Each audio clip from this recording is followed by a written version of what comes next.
wabarakatuh. Bismillahirrahmanirrahim. Alhamdulillahilladzi anzala al-Qur'an hudan wa syarrafna bihifdhihi wa tilawatihi wa ta'abbadna bitartilihi wa tahsinihi. Wassalatu wassalamu ala sayyidil anbiya'i wal mursalin wa ala alihi wa ashabihi ajma'in. Rabbi shrah li sadri wa yassir li amri wahlul 'uqdatam min lisani yafqahu qawli. Diberikan pengurusi jawatan kuasa surau, tuan imam, ustaz, tuan guru, tuan-tuan dan puan-puan, muslimin muslimat yang dirahmati Allah sekalian. Pertama sekali kita mengucapkan syukur kepada Allah Subhanahu wa taala dan juga kita mengharapkan apa yang kita lakukan pada malam ini, amalan yang kita lakukan pada malam ini adalah amalan yang sudah pastinya kita mengharapkan balasan yang kita akan terima ganjarannya di akhirat nanti, insya-Allah. Kita takut amalan yang kita lakukan ini amalan yang tidak diterima. Sangat takut. Kerana letih saja kita buat amal. Letih saja kita berdiri satu muka baca. Ya, macam mana ya Nabi baca. Nabi kalau semayang, tuan-tuan sedia maklum dalam beberapa hadis, rakaat pertama dia baca surah Al-Baqarah, rakaat kedua dia baca surah Ali Imran. Ada di antaranya. Kita baru baca satu muka, ketah lutut nak hitam masa ya. Kita baru satu muka. Macam mana dengan satu surah? Kalau kita baca duduk pun, surah Al-Baqarah itu paling laju lah orang hafal Quran ni, dekat 3 jam juga. Orang hafal Quran pun dekat 3 jam. Kira kalau berdiri 3 jam, tuan bayanglah macam mana. Tapi itu semayang, memang rasa lama tuan-tuan. Yang kita melakukan amal ibadah, melakukan amalan yang baik-baik ini memang rasa lama. Tapi kalau kita berdiri tunggu PM katakan 3 jam tak hitam. Tunggu siapa pun. Kita kalau majlis yang nak meraihkan manusia ni, kadang-kadang kita berdiri tu tak rasa, walaupun lengah tahan juga. Tapi dengan Allah Subhanahu wa taala kadang-kadang kita rasa tak mampu. Sedangkan Nabi Muhammad sallallahu alaihi wasallam, tuan-tuan sedia maklum, di bulan Ramadan ini beliau berdiri sejak lepas sembahyang Isya, jumpa waktu subuh berdiri sembahyang. Itu yang Nabi sembahyang. Ya, Nabi tu tara Nabi yang dah confirm masuklah syurga. Kita ni tuan-tuan dan puan yang saya hormati sekalian, mudah-mudahanlah kita tak mau masuk neraka. Siapa apabila tanya, semua orang tak mau masuk neraka. Semua nak masuk syurga. Tapi apakah kita telah melakukan? Apakah kita telah menunaikan? Apakah kita telah melaksanakan tuntutan-tuntutan sebagai seorang ahli syurga? Itu persoalan. Mungkin kita bertanya, apakah ciri-ciri ataupun apakah kriteria orang yang nak masuk syurga? Apakah ciri-ciri ahli neraka? Apa beza? Tentu ada beza. Tuan-tuan dan puan yang saya hormati sekalian, secara ringkas lah, secara mudah, sebagai tazkirah untuk diri saya sebenarnya, bukan yang baik sangat saya pun. Ya sama ya. Kadang-kadang teruk tuan-tuan minta maaf cakap lah, kerana takut depan ni tuan-tuan nak bercakap, nak pesan dekat orang takut. Kerana Allah Subhanahu wa taala kata dalam Quran, atamuruna nas bil birri wa tansawna anfusakum. Apakah kamu duk sibuk nak suruh orang je buat baik? Wa tansawna anfusakum, tapi kamu lupa diri kamu. Jadi saya takut tuan-tuan sekalian, saya berada depan ni, saya nak bagi nasihat kat tuan-tuan, tapi saya sendiri pun tak buat macam yang saya cakap. Jadi sama-samalah tuan-tuan tolong doakan kepada saya. Semoga sama-sama kita di akhirat besok kita nak jumpa sama-sama di depan pintu syurga sama-sama, insya-Allah. Ya, ini orang kampung timur, ini orang rata-rata kita, kawasan kita ni, kita akan jumpa semua dia pintu syurga esok insya-Allah. Tuan-tuan dan puan yang saya hormati sekalian, kesinambungan daripada ayat yang saya baca tadilah dalam semayang juzuk 3 pada malam ini, malam yang ketiga lah ya. Kita tarawih malam yang ketiga, juzuk 3 kita baca.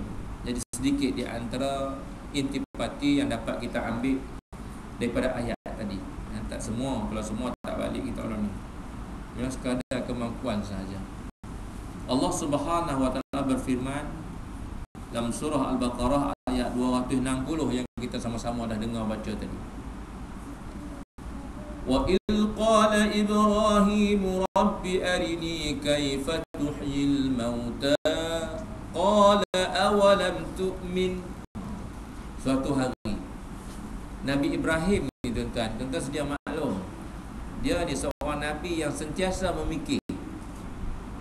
Memikir ni bukan dia tak percaya ke Tuhan, tapi mikir bagaimana nak menenangkan hati dia ni.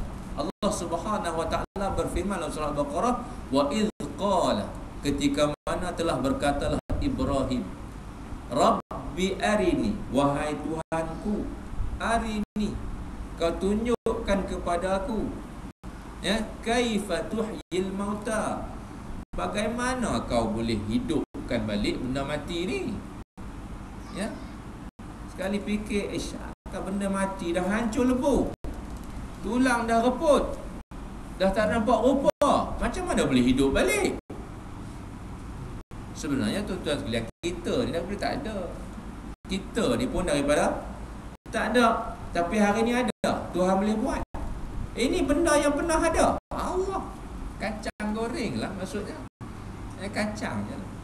Benda yang tak pernah ada, kita, saya, tuan-tuan, tak pernah ada di atas muka bumi pun, tuan-tuan dan perempuan sekalian, hari ni wujud ada. Maksudnya daripada tak ada pun Tuhan boleh buat pergi ada.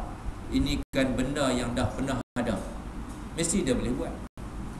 Jadi Allah Subhanahu wa taala tanya kat Nabi Ibrahim, qala, Allah berfirman, awalam tu'min, awak hang tak percaya lah.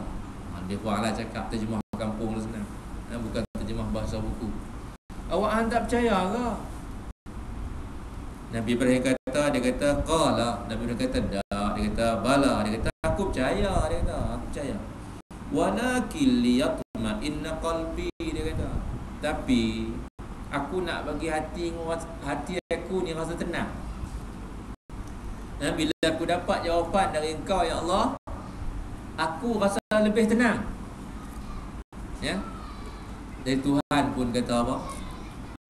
Qala, Allah berfirman, fakhudh arba'atan minat tayr, maka kau pitangkap 4 ekor burung. Untuk arba'atan minat tayr, pergi tangkap 4 ekor burung. Nak buat apa? Fasurhun. Lepas tu hang sembelih dia, hang cincang lumat. Dia ya, sembelih burung tu, cincang lumat. Cincanglah, kira kepala, kaki, ekor, kepok, habis semua hancur.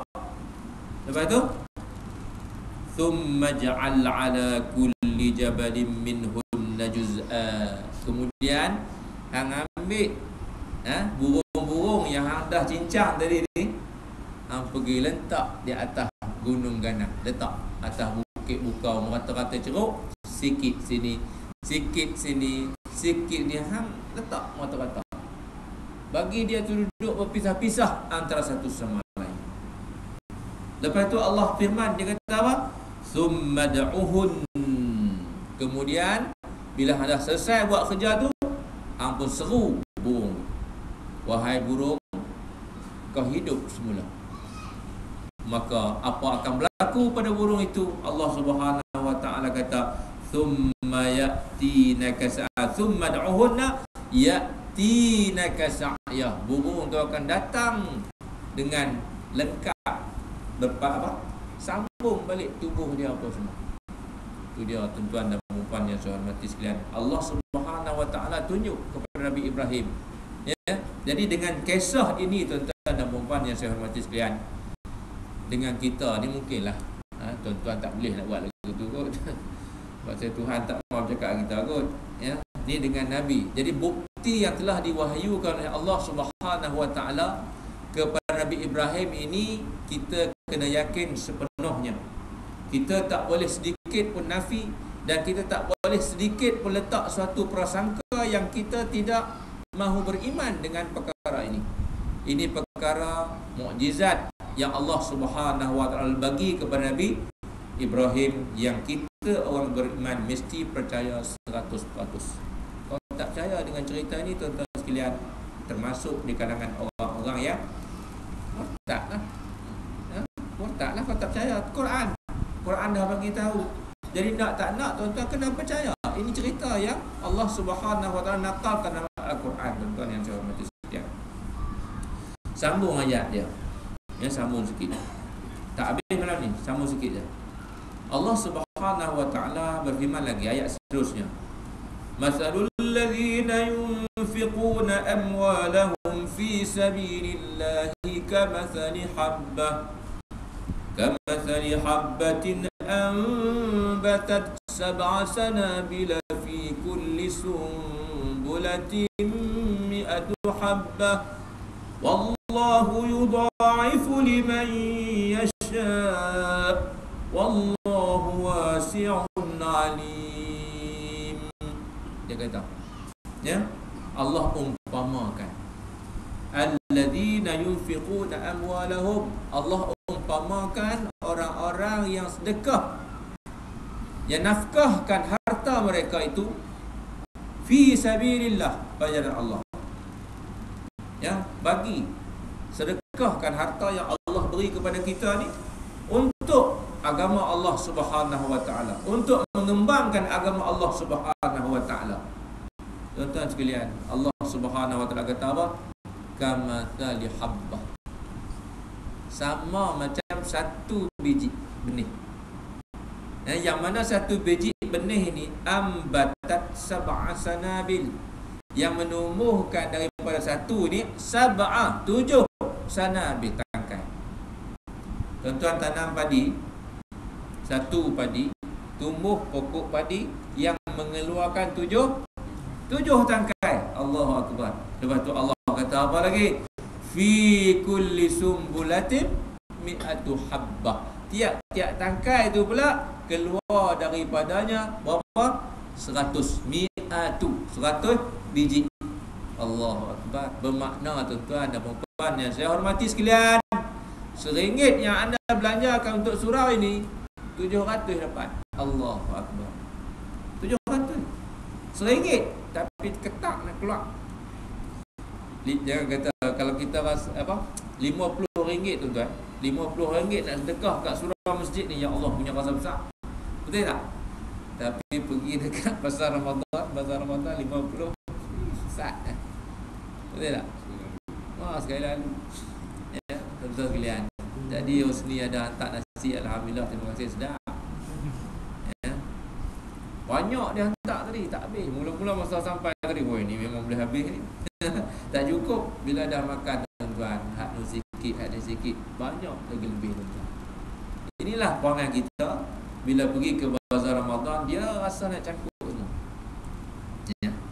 Jadi bukan jadi membazar, jadi membazir. Bazar Ramadan jadi membazir. Tuan-tuan yang saya hormati sekalian, duit yang kita belanja ke situ tu yang membazir, buang. Pagi esok mesti buangnya kuih tu. Mesti punya buang. Bukanlah kata tuan-tuan, mungkin saya lah, ya, tadi beli 10 kuih sampan tu tak habis lah. Tak tahulah siapa nak makan. Tak boleh beli lah, kenyang lah. Nak buat macam mana, tuan-tuan? Itu saya kata, saya bercakap tapi saya tak buat sebenarnya. Ya, saya minta maaf lah. Saya minta maaf sungguh. Tak berani sebenarnya. Minta ampun kepada Allah Subhanahu Wa Taala. Semoga apa yang saya cakap ni saya juga buat. Ya, sepatutnya yang kita beli tu hanya untuk keperluan, cukup lah. Dan lepas tu yang lebih tu nak bawa ke mana? Bagilah kepada anak yatim, bagilah kepada mak tafih hari ni, tuan-tuan sekalian. Mak tafih yang ada di merata negeri Perak ni sangat memerlukan bantuan. Memang anak yatim juga, tuan-tuan sekalian, anak yatim pun bagus buat, tapi mak tafih jangan lupakan. Budak-budak hafaz Al-Quran saya pernah jaga di Madinah Munawwarah. Ramai budak-budak yang tak mampu, yuran tak boleh bayar. Ramai tuan-tuan sekalian. Jadi kita ada membazir beli makanan sehari 30-40 ringgit habis. Allah Akbar. Lepas tu buang dalam tong sampah apa yang kita dapat. Tapi tuan-tuan percayalah, RM1 yang anda belanjakan untuk jalan Allah Subhanahu Wa Taala sudah pasti Allah balas dengan 700 kali ganda. Ini Al-Quran kata. Ayat yang kita baca tadi dalam sembahyang tuan-tuan sekalian. Jadi pada malam ini tak perlu saya cakap banyak-banyak. Yang banyak tak perlu tuan-tuan. Yang perlu apa yang kita cakap termaktub dalam Al-Quran dan kita yakin, dan yang pastinya ialah kita mesti lakukan. Ya, mulai besoklah. Kalau sehari tuan-tuan tak sedekah ke jalan Allah ni rasa berat benar sebenarnya. Ya. Paling koman pun datang masjid, datang surau pagi besok, paling busuk pun RM1 mesti masuk tabung. Ya, sebelum turun tu RM1. Jadilah. Tuan-tuan kalau ada duit RM30, jangan tuan-tuan terus masuk RM30. Dia tak melatih diri. Pecah bagi dia 30. Dia tiap hari masuk. Tiap hari ada amalan. Pagi-pagi lagi kita charge kita punya positif diri kita dengan amalan sedekah ini tuan-tuan yang saya hormati sekalian. Allahu Akbar. 700 yang sudah pasti. Tapi tuan-tuan ingat Tuhan ni kedekut sangat kah? Allah kata apa lagi ke depan? Dia kata apa? Wallahu yudha'ifu liman yasha. Sebenarnya bukan 700. 700 itu pasti. Tapi Allah tegaskan lagi, dia kata wallahu yudha'if. Sebenarnya Allah ni mampu mengganda-gandakan berapa banyak pun yang dia nak ganda. Bukan saja 700 saja. 700 tu pasti. Tapi yang pastinya tahap keikhlasan kita, tahap amalan yang kita lakukan itu juga dia ambil kira. Yang pastinya Allah Subhanahu Wa Taala akan mengganda-gandakan lebih daripada 700 sebenarnya. Tapi tuan-tuan yang saya hormati sekalian, sambung sikit lagi. Alladzina yunfiquna amwalahum fi sabilillah. Tapi ada syarat. Ada syarat. Apa syarat dia? Alladzina yunfiquna amwalahum, orang yang menafkahkan harta mereka itu fi sabilillah dengan syarat. Allah kata apa? Thumma la yutbi'una ma anfaqu manna wala adha. Itu syaratnya. Jangan apabila kamu dah nafkah, bila kamu pergi sedekah, lepas tu duk bercita-cita nak balik. Oh gitu. Ya. Hari ni aku bagi kamu RM50. Esok mudi pakai aku. Contoh. Kau ni lah, orang lain lah. Ya. Orang lain lah. Kemudian ini hari kamu, esok hari aku pula. Pasal begitu tuan-tuan. Dah bagi, selesai, habis. Ya, tak boleh nak ada ayat ujung. Tak apa, hari ni hari kamu, esok hari aku pula. Itu nak balik. Maksudnya besok apabila kita ditimpa musibah, kita mengharapkan orang tu datang supaya bantu kita semula. Itu salah cara bersedekah. Allah kata thumma la yutbi'u manna. Jangan kamu bercita-cita nak balik apa yang kamu dah sedekah. Wala adha, dan jangan bagi orang tu sakit hati. Tak boleh. Ya, kadang-kadang mungkin dah bagi mungkin. Dah bagi tak mengundi dia. Mula mungkin. Ya, ini contoh. Ini orang belah dulu, belah Mongolia, orang Malaysia. Okey. Dah tak apa, dah bagi tiba-tiba tak pakai dia, mungkin. Ini tak boleh tuan-tuan sekalian. Wala adza, tak boleh. Allah Subhanahu Wa Taala kata tak boleh. Pasal apa? Kalau mungkin, kalau bercita-cita nak balik orang macam ini, Allah kata, sambung ayat bawah sikit, saya teruskan, cukup. Dia kata apa? Kamathali safwanin alaihi turabun fa asabahu wabilun fatarakahu salda. Ayat bawah dia kata. Orang yang kalau sedekah ni kerana nak mungkin, kerana nak cita-cita nak balik, kerana nak tunjuk dekat orang, Allah kata apa? Kamathali safwan, seperti mana satu batu licin. Safwan ni batu licin. Batu tu licin je. alaihi turab, yang mana atas batu licin ni ada tanah. Ya, fa asabahu wabil, tiba-tiba hujan mai. Hujan mai ni fa asabahu wabil, hujan datang, jadi lagu mana? Fatarakahu salda, maka tinggallah batu licin tu, elok licin, tak ada apa.